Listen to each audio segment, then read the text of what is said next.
Hello दोस्तों, स्वागत है आप सभी का एक बार फिर आपके अपने यूट्यूब चैनल स्टूडेंट चौपाल पे। उम्मीद करता हूँ आप सभी स्वस्थ और सुरक्षित होंगे। आज हम रिसर्च एप्टीट्यूड का चौथा पार्ट लेकर आए हैं। इससे पहले के तीनों पार्ट अगर आप लोगों ने अभी तक नहीं देखा है तो उसका लिंक आपको डिस्क्रिप्शन में मिल जाएगा, वहाँ से जाके आप वीडियो को देख सकते हैं। और अगर आप लोग यूजीसी नेट जेआरएफ एग्ज़ाम की तैयारी कर रहे हैं या चैनल पर पहली बार आए हैं तो चैनल को सब्सक्राइब करके बेल आइकन को ऑन कर दीजिए, जिससे आपको आने वाले सभी वीडियोज़ की नोटिफिकेशन मिलती रहे और आपकी नेट जेआरएफ की प्रिपरेशन और अच्छे तरीके से हो सके। तो आइए शुरू करते हैं आज के पहले क्वेश्चन से। पहला क्वेश्चन है, निम्नलिखित पत्र साहित्य में से कौन सा अनुसंधान कार्य के प्रकाशन का विशेष रूप है। तो इसमें आपको बताना है कि जो रिसर्च वर्क होता है आपका वो कहाँ पे आप पब्लिश करवा सकते हैं। तो इसमें ऑप्शन दिया आपका, पहला मैगजीन दिया है, दूसरा मोनोग्राफ्स दिया है, तीसरा जर्नल है और चौथा बुक्स है। तो आपके जितने भी रिसर्च वर्क होते हैं, तो जितने भी आपके रिसर्च वर्क तो वो बेसिकली आपके जर्नल में ही पब्लिश होते हैं। वो ना तो मैगजीन में होते हैं, ना किसी बुक्स में होते हैं, ना मोनोग्राफ्स में होते हैं। कि आपके जितने भी आर्टिकल्स आते हैं, आप देखते हो आर्टिकल्स आते हैं लोगों के, इन्होंने ये आर्टिकल लिखा, तो वो जो आर्टिकल होते हैं वो किसी ना किसी जर्नल में ही पब्लिश होते हैं। तो इस तरह आपका करेक्ट ऑप्शन हो जाएगा सी, जर्नल्स। फिर अगला क्वेश्चन है, निम्नलिखित में से कौन सा कथन सिद्धांत को परिभाषित करने के संदर्भ में सत्य है। तो यहाँ पे ये सिद्धांत मतलब आपकी थ्योरी की बात की जा रही है। और ऑप्शन आपका पहला दिया है अवधारणाओं और सिद्धांतों, तो यहाँ पे इस सिद्धांत का मतलब आपका प्रिंसिपल से है। यहाँ इंग्लिश लैंग्वेज में देख लिया, यहाँ पे अच्छे से दिया प्रिंसिपल्स का एक संयोजित तरीका जिसका उद्देश्य एक विशेष घटना को समझाना होता है। फिर दूसरा दिया है उन नए आंकड़ों का अस्थायी स्पष्टीकरण करना जिसका या तो समर्थन किया जाता है या नहीं। फिर तीसरा है अगले शोध के लिए उपयुक्त और चौथा दिया है उपरोक्त में से कोई नहीं। तो जो आपका थ्योरी होता है वो एक किसी पर्टिकुलर घटना की व्याख्या करने के जो कॉन्सेप्ट और प्रिंसिपल होते हैं उनका एक सिस्टमेटिक तरीके से एक एक्सप्लेनेशन प्रेजेंट करता है। जो थ्योरी होता है एक सिस्टमेटिक एक्सप्लेनेशन प्रेजेंट करता है आपके किसी भी पर्टिकुलर घटना को समझाने के लिए या उसकी व्याख्या करने के लिए। तो आपका जो पहला ऑप्शन दिया है कि an organised body of concepts and principles intended to explain a particular phenomena. तो यहाँ पे आपका हो गया पर्टिकुलर फिनोमिना हो गया, कॉन्सेप्ट हो गया और प्रिंसिपल हो गया। तो इन तीनों को मिला के ही एक थ्योरी का निर्माण होता है। तो आपका करेक्ट ऑप्शन हो जाएगा ए, अवधारणाओं और सिद्धांतों का एक संयोजित तरीका जिसका उद्देश्य एक विशेष घटना को समझाना होता है। फिर अगला क्वेश्चन है, अनुसंधान एक ऐसे व्यक्ति द्वारा आयोजित किया जा सकता है जिसने, पहला ऑप्शन दिया है कि अनुसंधान कार्यविधि का अध्ययन किया है, दूसरा है एक स्नातकोत्तर उपाधि प्राप्त की है, तीसरा है सोच और तर्क क्षमता रखता है और चौथा है एक परिश्रमी कार्यकर्ता है। तो आपका रिसर्च करने के लिए सबसे ज़रूरी ये होता है कि आपके अंदर एक उस रिसर्च को करने लायक मतलब उसकी जो एलिजिबिलिटी होती है किसी भी रिसर्च करने की, तो उसकी मेन एलिजिबिलिटी यही होती है कि आप चीज़ों को कितनी अच्छी तरीके से सोच सकते हैं, आपकी जो थिंकिंग एबिलिटी है वो कितनी है। आप जितने अच्छे तरीक़ों से चीज़ों को सोच सकते हैं या किसी प्रॉब्लम के बारे में जितना अच्छा आप तर्क कर सकते हैं, तो उतना ही अच्छा आप एक अच्छा रिसर्च कर सकते हैं। तो रिसर्च करने के लिए ये सबसे ज़रूरी है कि आपके अंदर एक थिंकिंग और रीजनिंग एबिलिटी होनी चाहिए। ये आपके रिसर्च करने बहुत ज़रूरी है। कोई ज़रूरी नहीं कि आप अगर पोस्ट ग्रेजुएट डिग्री रखें तभी आप रिसर्च करें। ऐसे बहुत से आपको एग्जांपल मिल जाएंगे जिनके पास कोई भी डिग्री नहीं फिर भी उन्होंने एक अपने फील्ड में एक अच्छा रिसर्च किए हैं। फिर दूसरा लास्ट में कोई हार्ड वर्कर, तो हार्ड वर्कर मतलब आप ज़रूरी है लेकिन उतना नहीं ज़रूरी है। जैसे कि एक मान सकते हैं कि जो एक डेली वेज लेबर होता है वो भी तो अपना काम करता है, वो भी काफ़ी ज़्यादा हार्ड वर्क करता है। हमें नहीं लगता कि उससे ज़्यादा कोई और हार्ड वर्क करता है, लेकिन वो रिसर्च में नहीं माना जाता है। तो रिसर्च के लिए सबसे ज़रूरी है थिंकिंग होनी चाहिए और आपके लिए रीजनिंग एबिलिटी होनी चाहिए। ये एक रिसर्चर के लिए सबसे ज़रूरी चीज़ें हैं। तो आपका करेक्ट ऑप्शन हो जाएगा सी, सोच और तर्क क्षमता रखता है। फिर अगला क्वेश्चन है, निम्नलिखित में से एक शोधकर्ता का विशिष्ट गुण है। तो इसमें आपको पहला दिया है जिज्ञासा, दूसरा दिया सक्रिय कल्पना, तीसरा क्षमता और चौथा दिया उपरोक्त सभी। तो इसमें आपको रिसर्चर की क्वालिटी बतानी है। तो रिसर्चर के लिए पहला दिया जिज्ञासा, तो ये भी आपका बिल्कुल सही है कि रिसर्च जितना ज़्यादा जिज्ञासु होगा चीज़ों को लेकर, चीज़ों को जानने की उसके अंदर जितनी ज़्यादा जिज्ञासा होगी तो उतना ही अच्छा एक रिसर्चर अपने रिसर्च को या रिसर्च वर्क को अच्छे तरीके से कर सकता है। तो ये आपका सही है। फिर सक्रिय कल्पना दिया या एक्टिव इमेजिनेशन, ये भी आपका बिल्कुल सही है। तीसरा दिया एबिलिटी, तो एबिलिटी भी आपका एक रिसर्चर में होनी चाहिए, क्योंकि मान लीजिए कोई रिसर्च करने जाओ उसके अंदर उतनी एबिलिटी है नहीं तो वो उतने अच्छी तरीके से रिसर्च को नहीं कर सकता है। तो इसलिए आपका ये तीनों ऑप्शन सही हो जाएंगे। तो करेक्ट ऑप्शन हो जाएगा आपका ऑल ऑफ द एबव, ये उपरोक्त सभी। फिर अगला क्वेश्चन है, निम्नलिखित में से अनुसंधान को किस रूप में वर्गीकृत किया जा सकता है। तो इसमें आपको बताएं टाइप्स बताने हैं, रिसर्च के कौन कौन से टाइप्स हो सकते हैं। तो इसमें आपका दिया है कि बेसिक होता है अप्लाइड एंड एक्शन रिसर्च, फिर दूसरा दिया है क्वांटिटेटिव एंड क्वालिटेटिव रिसर्च, तीसरा है philosophical historical survey and experimental research, और लास्ट में दिया आपका ऑल ऑफ द एबव। तो टाइप्स में अगर आप रिसर्च के टाइप्स पढ़े होंगे तो आपको पता होगा कि रिसर्च के ये सारे टाइप्स आते हैं। तो आपका करेक्ट ऑप्शन हो जाएगा D, all of the above.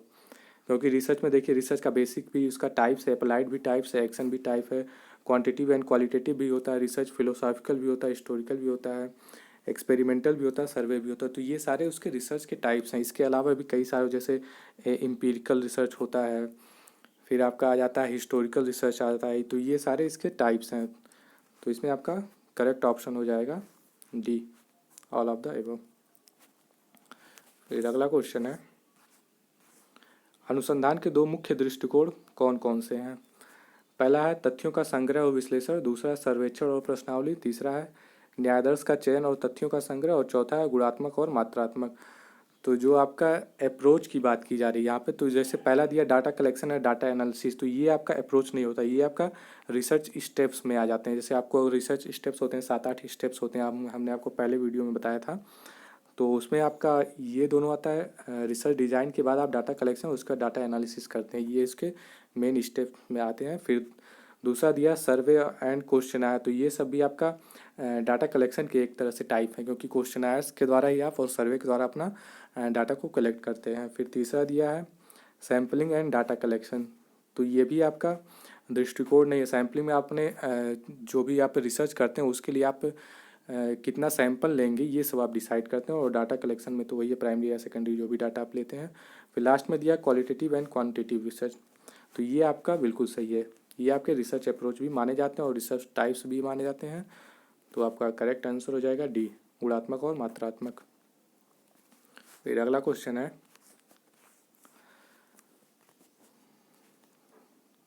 इसमें आपको मैचिंग करना है। तो पहला दिया है ऐतिहासिक विधि, फिर सर्वेक्षण विधि, दार्शनिक विधि और प्रायोगिक विधि, इतना दिया है। तो आपका होता है जो हिस्टोरिकल मेथड होता है, इसमें क्या कहते हैं कि आप जो पास्ट इवेंट होता है उसको, जैसे पास्ट में जो चीज़ें हो चुकी हैं उसके बाद आप रिसर्च करते हैं, तो ये आपका हिस्टोरिकल मेथड में आ जाता है। फिर दूसरा दिया है आपका सर्वे मेथड, फिर फिलोसॉफिकल मेथड और एक्सपेरिमेंटल मेथड दिया। तो एक्सपेरिमेंटल मेथड में आप क्या होता है कि इसमें मेनली आपके दो वेरिएबल्स होते हैं, इंडिपेंडेंट वेरिएबल्स और डिपेंडेंट वेरिएबल्स। तो आप इन दोनों में कंट्रोलिंग के द्वारा आप जो रिसर्च करते हैं एक लैब में, तो आपको ये देखते हैं कि उन दोनों का इफेक्ट क्या होने वाला है। तो जो इफेक्ट होता है वो आपको फ्यूचर में दिखता है, तुरंत ऐसा नहीं कि आप तुरंत रिसर्च किए तुरंत, उसमें कुछ टाइम लगता है, आपका फ्यूचर एक्शन में आ जाता है। तो आपका एक्सपेरिमेंटल का हो जाएगा, फ्यूचर एक्शन में आ जाएगा। फिर आपका दिया फिलोसॉफिकल मेथड, तो फिलोसॉफिकल मेथड जैसे ये फिलासफर लोग करते हैं, तो फिलासफर लोगों को क्या होता है, वो उनका विजन से रिलेटेड, वो अपने एक विचार रखते हैं कि आगे क्या हो सकता है या क्या होने वाला है, इस तरह के जो विचार होते हैं वो आपका फिलासफर लोग रहते हैं। फिर आपका बी बचता है सर्वे मेथड, तो सर्वे मेथड आपका आ जाएगा प्रेजेंट इवेंट से। तो आप ऐसे मिला सकते हैं यहाँ पे ऐतिहासिक विधि अतीत की घटनाएं, सर्वेक्षण विधि वर्तमान आयोजन, दार्शनिक विधि दृष्टि हो जाएगा, और प्रायोगिक विधि भविष्य की क्रिया। तो आप यहाँ पे देख लेंगे पहले का पहला, फिर बी का थर्ड और सी का सेकंड, डी का फोर्थ। तो ये आपका ऑप्शन ए सही हो जाएगा, आपका करेक्ट ऑप्शन ए फर्स्ट। फिर अगला क्वेश्चन है, निम्नलिखित में से कौन सी शोध की विधि नहीं है।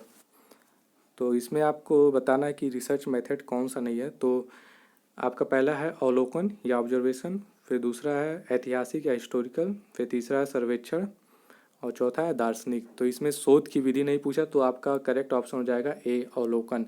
अवलोकन जो होता है ये आपका डाटा कलेक्शन का मेथड है, ये रिसर्च मेथड में नहीं आता है। तो ये हो गया आपका correct option observation first.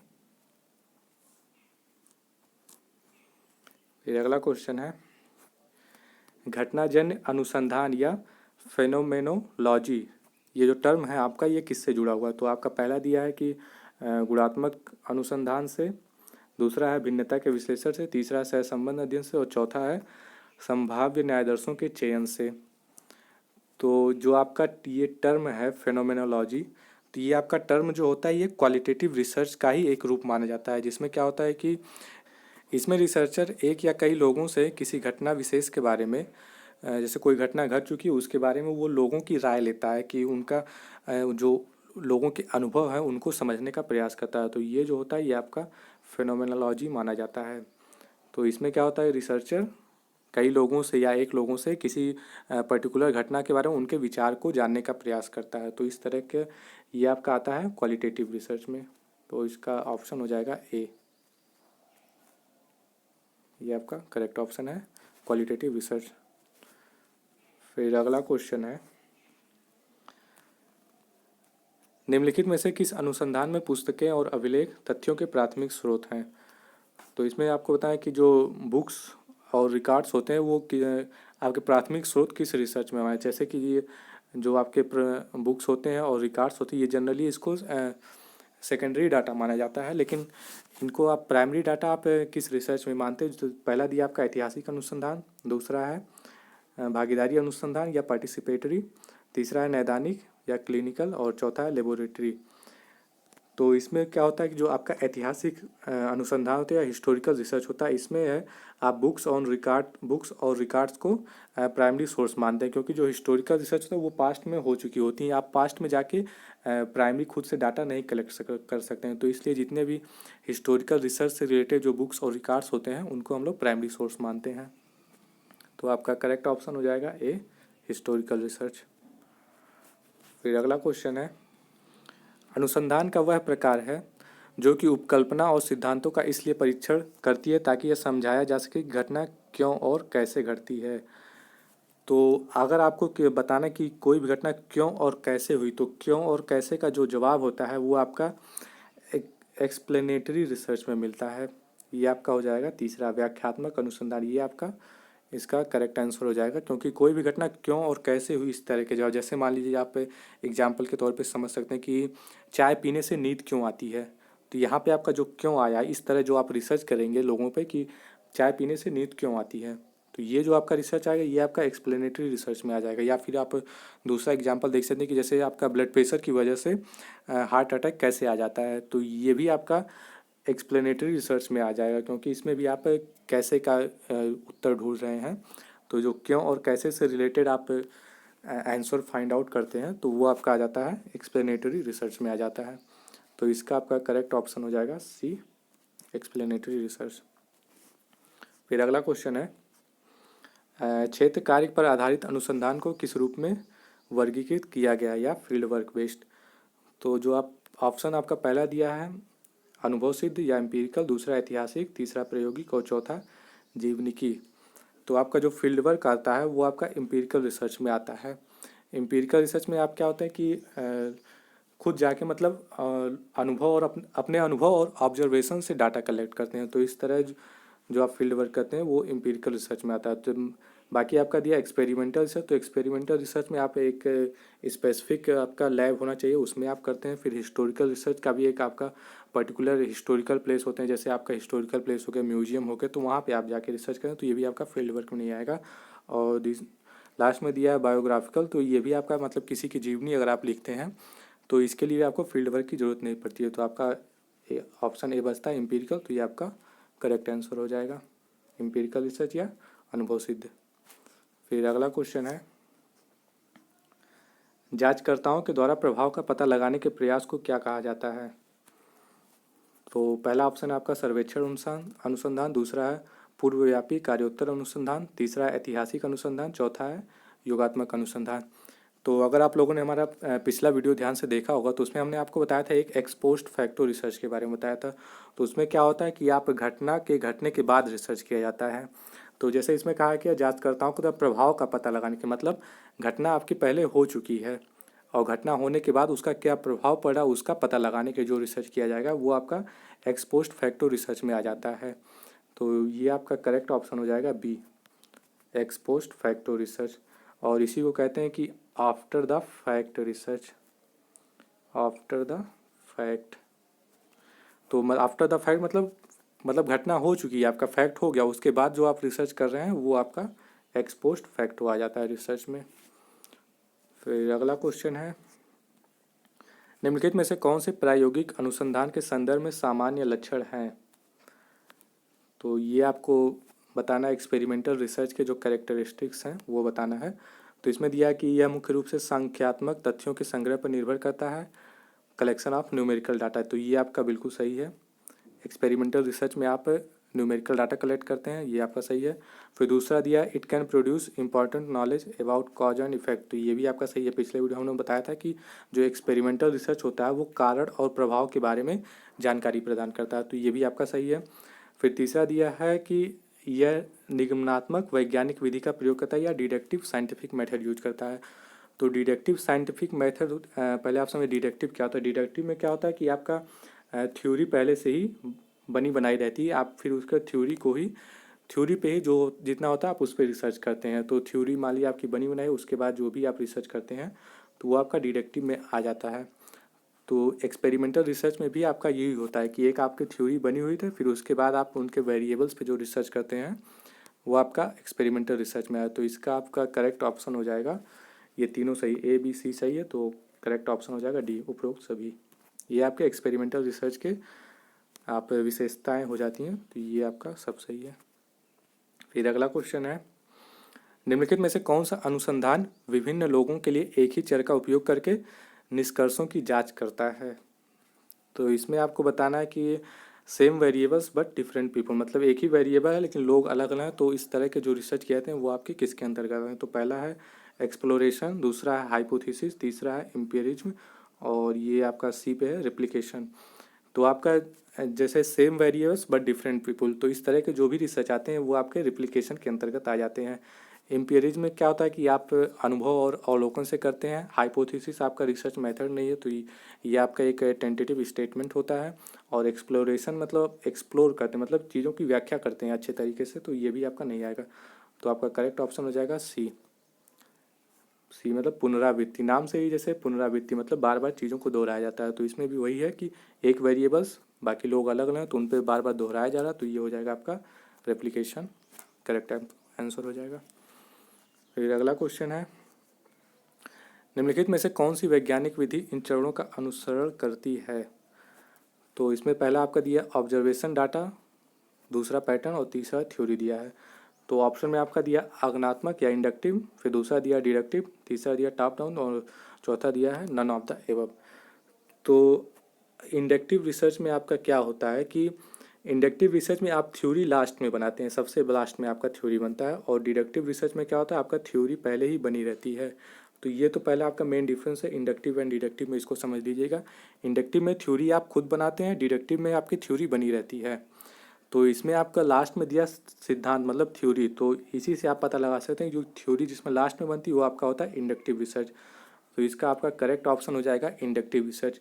Inductive research में और एक चीज़ समझिए कि इंडक्टिव जो होता है ये आपका जो क्वालिटेटिव रिसर्च होता है वो आपका इंडक्टिव ही होता है, और जो एक्सपेरिमेंटल रिसर्च होता है वो आपका डिडक्टिव में आता है।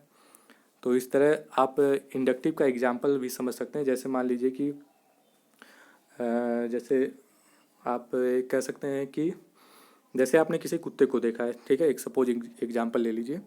एक किसी कुत्ते को देखा, वो कुत्ता भौंक रहा है, ठीक है, और आपको नहीं पता कि सारे कुत्ते भौंकते हैं, ठीक है। तो मान लिए एक कुत्ता भौंका, फिर आप कुछ दूरी पे गए, वहाँ आपने दूसरा कुत्ता देखा, वो भी कुत्ता भौंक रहा है, ठीक है। तो फिर आप थोड़ी दूर और आगे कि वहाँ भी देखे, वहाँ भी कुत्ते भौंक रहे हैं। तो इस तरह के आप लगभग 10-15 कुत्ते को देख लिए, वो सब भौंक रहे हैं। तो फिर उसके बाद आप एक जनरलाइज करेंगे कि जो सारे कुत्ते होते हैं वो भौंकते हैं। तो इस तरह आपकी एक थ्योरी बन गई कि सभी कुत्ते भौंकते हैं, ये आपका एक थ्योरी बन गया। तो इस तरह जो आप थ्योरी बनाते हैं, मतलब एक एक को देख के फिर लास्ट में जो आप कंक्लूजन निकालते हैं या जनरलाइज करते हैं, वो आपका इंडक्टिव में आ जाता है। फिर इसी तरह आपका डिडक्टिव में क्या होता है, डिडक्टिव में आपको पहले से थ्योरी बनी रहती है। तो इसमें मान लीजिए डिडक्टिव में आपको ये बताया जाता है पहले थ्योरी में कि सभी कुत्ते भौंकते हैं, ये आपको थ्योरी बता दी गई सभी कुत्ते भौंकते हैं। तो डिडक्टिव में आप क्या करते हैं कि आपको पता है सभी कुत्ते भौंकते हैं, तो आप कहीं गए एक कुत्ते को देखें तो आप ये कहें कि ये एक कुत्ता है, फिर आपको थ्योरी याद आई कि सभी कुत्ते भौंकते हैं, तो आप कहेंगे ये कुत्ता इसलिए ये भी कुत्ता भौंकेगा। तो इस तरह का जो आपका होता है एग्जाम्पल होता है वो डिडक्टिव में आता है। तो आई होप आपको इंडक्टिव और डिडक्टिव का कॉन्सेप्ट अच्छे से आ गया होगा समझ में, और थोड़ा फनी एग्जाम्पल हो गया, लेकिन इस तरह अगर आप एग्जाम्पल को दिमाग में बैठाएंगे तो आपको ज़्यादा अच्छे तरीके से चीज़ें याद होंगी। तो इसका आपका हो जाएगा करेक्ट ऑप्शन इंडक्टिव। फिर अगला क्वेश्चन है कौन सी वैज्ञानिक विधि परीक्षण परिकल्पना पर केंद्रित सिद्धांतों से विकसित होती है? Which scientific method focus on testing hypothesis developed from theories. तो अभी हमने आपको जस्ट बताया कि जो थ्योरीज होती है जो पहले से बनाई रहती है, तो इसमें भी आपका क्या कि सिद्धांतों से विकसित होती हैं। तो इसका मतलब सिद्धांत पहले से बने बनाया, तो सिद्धांत जब पहले बने बनाया तो इस तरह का जितने भी आप रिसर्च करते हैं वो आपका डिडक्टिव में आ जाता है। तो इसका आपका करेक्ट ऑप्शन हो जाएगा डिडक्टिव में। आप वही याद कर लीजिएगा इसी तरह की सभी कुत्ते भौंकते हैं, तो ये आपका सिद्धांत पहले से बना तो ये आपका डिडक्टिव में आ जाएगा। फिर अगर मान लिया आप एक कुत्ते को देखते हैं भौंक रहा है, फिर दूसरे को देखते हैं वो भी भौंक, तो इस तरह से आप जो जनरलाइज करेंगे कि आप लगभग 15-20 कुत्तों को देख लीजिए, देखें सब भौंक रहे हैं, तो आप लास्ट में जो अपना जनरलाइज करेंगे कंक्लूजन निकालेंगे कि मैंने 15 कुत्तों को देखा वो सब भौंक रहे हैं इसलिए सारे कुत्ते भौंकते हैं। तो ये आपका हो जाएगा इंडक्टिव मेथड में आ जाएगा। तो इसका आपका हो जाएगा करेक्ट ऑप्शन ये डिडक्टिव मेथड हो जाएगा, क्योंकि इसमें सिद्धांत से पूछा है, तो ये हो जाएगा ऑप्शन ए। फिर अगला क्वेश्चन है निम्न में से किसको गुणात्मक अनुसंधान का विशेष गुण माना जाता है? तो अभी हमने आपको जस्ट ऊपर बताया कि जो क्वालिटेटिव रिसर्च होता है वो आपका इंडक्टिव होता है, तो इसका हो जाएगा करेक्ट ऑप्शन बी। इंडक्टिव किस लिए होता है तो आप ऐसे भी समझ सकते हैं कि जैसे क्वालिटेटिव रिसर्च में आप क्या करते हैं, qualitative research basically human behaviour से जुड़ा हुआ होता है। तो ह्यूमन बिहेवियर में जो इस तरह के रिसर्च करते हैं, आप लोगों से पर्सनली जाके मिलते हैं, आप एक लोग से मिले, दूसरे लोग से मिले, तीसरे लोग से मिले, तो इस तरह से आप एक एक लोगों से मिलते हैं। तो जो एक एक लोगों से मिलते हुए जा रहे हैं, फिर आप लास्ट में जो जनरलाइज करेंगे लोगों को लेके कि मान लीजिए आप 100 लोगों से मिले और आपका सैंपल मान लीजिए आपका वो जो पॉपुलेशन 1000 लोगों पे आपको रिसर्च करना है, तो 100-200 लोगों से मिले, तो उसके बाद आप जो कंक्लूजन करेंगे कि 1000 लोगों के लिए, तो वो आपका हो जाएगा इंडक्टिव रिसर्च में। मतलब आप एक एक लोगों से मिलते गए, उसके बाद आप जो अपना सिद्धांत बनाते हैं, थ्योरी या कंक्लूजन जो भी करते हैं, तो वो आपका इस तरह का हो जाता है इंडक्टिव रिसर्च में। तो इसीलिए ये जो क्वालिटेटिव रिसर्च होता है ये आपका इंडक्टिव में आ जाता है, ये इंडक्टिव इन नेचर होता है क्वालिटेटिव रिसर्च। और जो आपका डिडक्टिव होता है, डिडक्टिव में आपका एक्सपेरिमेंटल रिसर्च होता है, वो आपका डिडक्टिव होता है नेचर में। तो ये आप लोग काफ़ी ध्यान रखिएगा, काफ़ी इंपॉर्टेंट है। फिर अगला क्वेश्चन है निम्नलिखित में से कौन सी अनुसंधान विधि भारत सरकार द्वारा हर 10 वर्ष के बाद जनगणना के आयोजन में उपयोग होती है? तो आपको बताएं जो गवर्नमेंट होता है जो जनगणना करती है 10 वर्ष के बाद लगभग, वो आपका किस प्रोसेस के अंतर्गत आता है? तो पहला आपका केस स्टडी दिया, दूसरा डेवलपमेंट, तीसरा एक्सपेरिमेंट और चौथा सर्वे। तो इस तरह का जो आपका जनगणना होती है वो आपका सर्वे माना जाता है, उसको आप सर्वेक्षण कह सकते हैं, क्योंकि इसमें आप फील्ड वर्क की तरह लोगों के घर पे जाके एक दूसरे से लगभग प्रत्येक घर में जाके आप लोगों से पूछते हैं, तो इस तरह आप एक सर्वे करते हैं। तो ये आपका हो जाएगा करेक्ट ऑप्शन सी सर्वे। जनगणना जो आपका वो सर्वे पर आधारित रहती है। फिर अगला क्वेश्चन है और लास्ट क्वेश्चन भी आज का, दो चरों के अध्ययन के विषय में जब एक चर मूल्य में ऊपर और दूसरा नीचे चला जाता है तो उसे किस रूप में जाना जाता है? तो इसमें आपका पहला दिया सकारात्मक सहसंबंध, दूसरा है कोई सहसंबंध नहीं, तीसरा नकारात्मक सहसंबंध और चौथा है अस्थिर सहसंबंध। तो इसमें आपको बेसिकली कोरिलेशन के बारे में पूछना है। कोरिलेशन क्या होता है कि जो दो वेरिएबल्स के बीच में जो रिलेशन बताता है, तो ये आपका कोरिलेशन कहता है। दो वेरिएबल्स या उससे ज़्यादा भी हो सकते हैं, तो ये जो वेरिएबल्स के बीच में रिलेशन होता है ये आपका कोरिलेशन कहलाता है, ठीक है। तो इसमें कहा है कि दो वेरिएबल्स हैं, पहला वेरिएबल जैसे मान लीजिए फर्स्ट वेरिएबल है ये आपका बढ़ रहा है, ठीक है, और दूसरा वेरिएबल क्या वो आपका घट रहा है, ठीक है। तो अगर एक वेरिएबल बढ़ रहा है दूसरा वेरिएबल घट रहा है तो ये आपका आता है नेगेटिव कोरिलेशन में आता है। और यहीं अगर ऐसा होता कि एक वेरिएबल बढ़ रहा है और दूसरा वेरिएबल भी उसी के साथ बढ़ा, तो ये आपका हो जाता पॉजिटिव कोरिलेशन में आ जाता है। या आपका पहला वेरिएबल घट रहा और दूसरा वेरिएबल भी उसी अनुपात में घट रहा, उसी रेशियो में घटा, तो ये आपका पॉजिटिव रिलेशन में आ जाता है। पॉजिटिव कोरिलेशन मतलब अगर वेरिएबल एक साथ बढ़े या एक साथ घटे, दोनों में सेम कोई डिफरेंस ना हो, सेम रेशियो में घटे बढ़े, तो वो आपका हो जाएगा पॉजिटिव कोरिलेशन। लेकिन अगर क्या हुआ कि एक वेरिएबल बढ़ रहा है, जितना बढ़ रहा है दूसरा उतना ही घट जा रहा है, तो इस तरह का जो आपका रिलेशन है वो निगेटिव कोरिलेशन में आ जाता है। और अगर दोनों वेरिएबल में कोई रिलेशन नहीं है तो वहाँ पे नो कोरिलेशन या जीरो कोरिलेशन हो जाता है। तो यहाँ पे कहा कि एक बढ़ रहा है एक घट रहा है, तो इस तरह का जो होता है वो आपका निगेटिव कोरिलेशन में आ जाता है। तो आज के लिए इतना ही दोस्तों, और उम्मीद करता हूँ आपको वीडियो अच्छा लगा होगा। और वीडियो अच्छा लगे तो लाइक कमेंट शेयर और अपने दोस्तों के साथ शेयर भी कर दीजिएगा, और चैनल को सब्सक्राइब करना मत भूलिएगा। Thank you. और अगर आपको इसका PDF चाहिए तो आप हमारे टेलीग्राम चैनल को ज्वाइन कर लीजिए, वहाँ से आपको मिल जाएगा, और टेलीग्राम चैनल का लिंक आपको डिस्क्रिप्शन में मिल जाएगा। Thank you.